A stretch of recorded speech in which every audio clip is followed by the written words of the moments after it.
हां, new year celebration. Plan तर असा काहीच नव्हता, पण योगायोगानं यात्रा होती, त्यामुळं आम्ही काही कझिन्स गावाकडे गेलो होतो. हॉल आपल्या घरचाच, त्यामुळं प्रत्येक छोटं मोठं सेलिब्रेशन इथेच होतं. काही जण उत्स्फूर्तेनं काम करत होते, तर काही जण मोबाईलमध्ये बघत बसले होते. हो, आणि जसं मी म्हणाले की काही कझिन्स, हो हे काहीच कझिन्स आहेत, फक्त 20%. आमचं गोतावळं खूप मोठं आहे. सगळे एकत्र आल्यानंतर थोडे रील्स आणि थोडे फोटो तर होणारच. फोटो सेशन झाल्यानंतर आम्ही गेम्सना सुरुवात केली. सुरुवात आपलं फेवरेट म्युझिकल चेअर म्हणजे संगीत खुर्ची. संगीत खुर्चीला नॅशनल गेम म्हणून डिक्लेअर केलं पाहिजे, कारण की हाच एक असा गेम आहे जो छोटे मोठे सगळे खेळू शकतात. काही जण एकदम प्रामाणिकपणे खेळत होते, तर काही जणांची अशी चिटिंग चालू होती. आणि असं खेळत खेळत चीटर सगळे बाहेर पडले आणि विनर झाला तो आमच्या घरचा सायंटिस्ट. हो, हा सायंटिस्ट आहे, खूप हुशार पोरगा. बरं, आमच्या घरातल्या बायका पण काही कमी नाहीत हा. या बघा कशा कुदू गुदू पळत होत्या. अरे हे आईचं काय चाललंय, इथं बसू नको नको, अरे ही तर उलटी आहे. आता अगं समोर होती की ही, हे देवा, बघा आता कुठे जाऊन बसते. बसली. मॅगीला गेम एवढ्या लहान वयात समजलं याचं मला आश्चर्य वाटत होतं. इतका पळत होता आणि म्युझिक थांबल्यानंतर चेअरवर बसत पण होता तो. थोडे गेम्स झाल्यानंतर सुरू झाला आमचा डान्स. आणि हे गाणं लागणार नाही असं होईल का?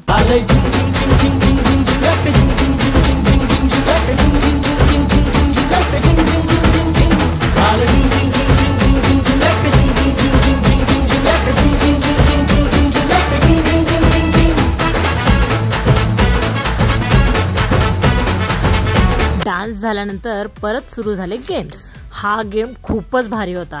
जो नंबर सांगेल त्या नंबरच्या जोड्या करायच्या आणि बाकी उरलेले सगळे आउट. इथं नेहमी दोघी सोबत मिळून स्ट्रॅटेजी करणाऱ्या स्नेहानी रियूला दगा दिला. इथे नंबर होता 3. आता हे चौघे, तिघ पण मोठे, बाहेर कोण जाणार? इथे मारामारी चालू झाली अक्षरशः. आणि ह्या नालायक सोन्याने अनन्याला लिटरली हकलून दिला. रडायला लागली ती बिचारी, सगळे हसायला लागले तिच्यावर. इथं मामी आऊट झाली आणि दुसऱ्या राऊंडला संदीप आऊट झाला. संदीप म्हणाला,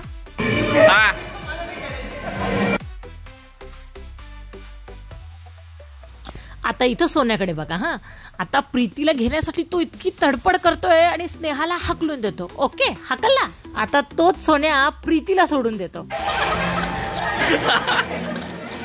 आणि शेवटी आम्ही सोन्याला सोडून दिलं आणि विनर झालो मी आणि स्वप्ना.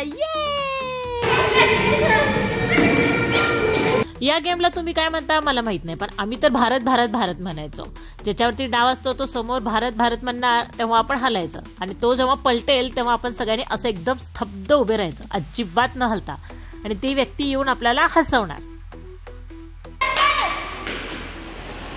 लहानपणी आम्ही हा गेम खूप खेळायचो. हा आणि दहीभात वाडा ही आमच्या सोन्याची स्ट्रॅटेजी असायची. असं काहीतरी फनी पोज मध्ये मुद्दाम म्हणून उभं राहायचं की बाकी सगळे हसायला पाहिजेत.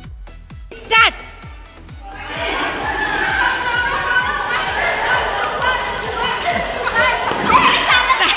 पहिल्या राऊंड मध्ये ते सरपटत आले म्हणून राऊंड परत केला, पण तेच जिंकले.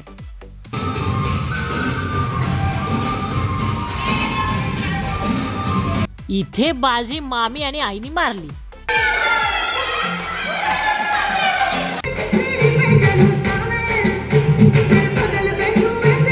चीअर्स. डान्स आणि गेम्स मुळे सगळ्यांची एनर्जी डाऊन झाली. आता मग आम्ही सुरू केली ड्रिंक. अरे सॉफ्ट ड्रिंक. फक्त सॉफ्ट ड्रिंक पिऊन पण या पोरी नशा चढल्यासारख्या करत होत्या.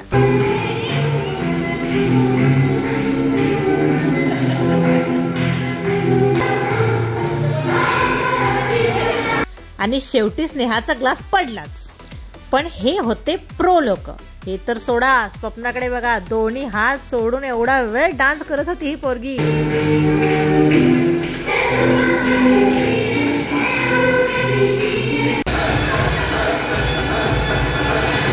आणि मी as a mom 24 on duty.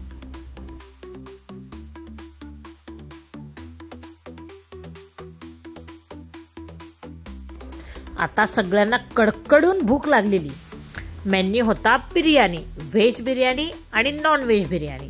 असं सगळेजण मिळून जेवायची मज्जा खरंच काही वेगळी असते ना. इथं सुरजा पीसेस शोधत होता. शोधून शोधून आंबल्याच्या ताटात टाकत होता. मी तर मस्त ताव मारला होता. व्हेज पण खाल्ली, नॉन व्हेज पण खाल्ली आणि मस्त रस्सा पण पिला.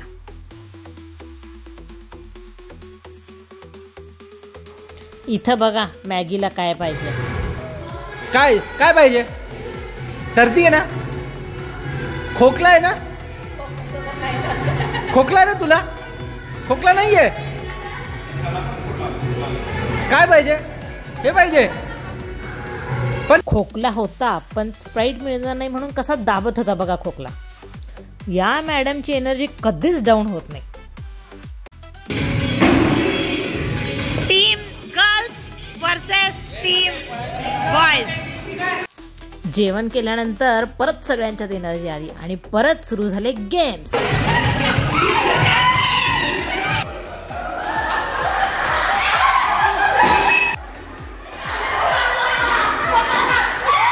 हा गेम काही केल्या मुलांना काही जमेना म्हणून त्यांची चिटिंग सुरू होती. अशी उड्या मारणे, नाहीतर बलून घेऊन डायरेक्ट स्टार्टला येऊन. आणि इकडे तर लिटरली पॅन्ट मध्ये बलून अडकवण्याचा प्रयत्न चालू होता. इकडे अमोलकडे बघा. स्वतःला जमला नाही म्हणून आम्ही प्रामाणिकपणे हळूहळू खेळत होतो, तर यांना आमचा गेम बोर वाटत होता.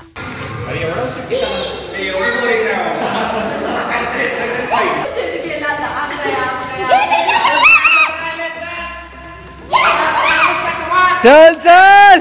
आणि इथं मी बाजी मारली. ही आमच्या काळातली टीम पाडायची पद्धत.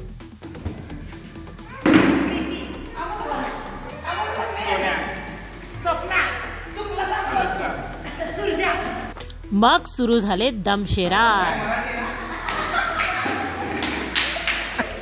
यावेळी रूल असा होता की मूवी असा द्यायचा जो सगळ्यांनी बघितलेला असेल. आणि या गेम निमित्तानं मला कळालं आमच्या घरात सगळेच सुपर हिट ॲक्टर आहेत आणि सगळ्यात बेस्ट म्हणजे ही माझी आई.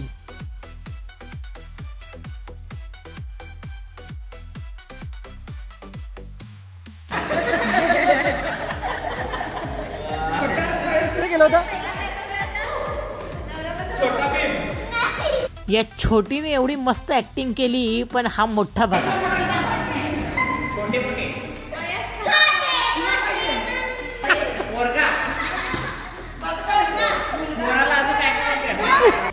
गेम खेळत खेळत 12 कसे वाजले कळालंच नाही आणि सुरू झाला मग काउंटडाऊन.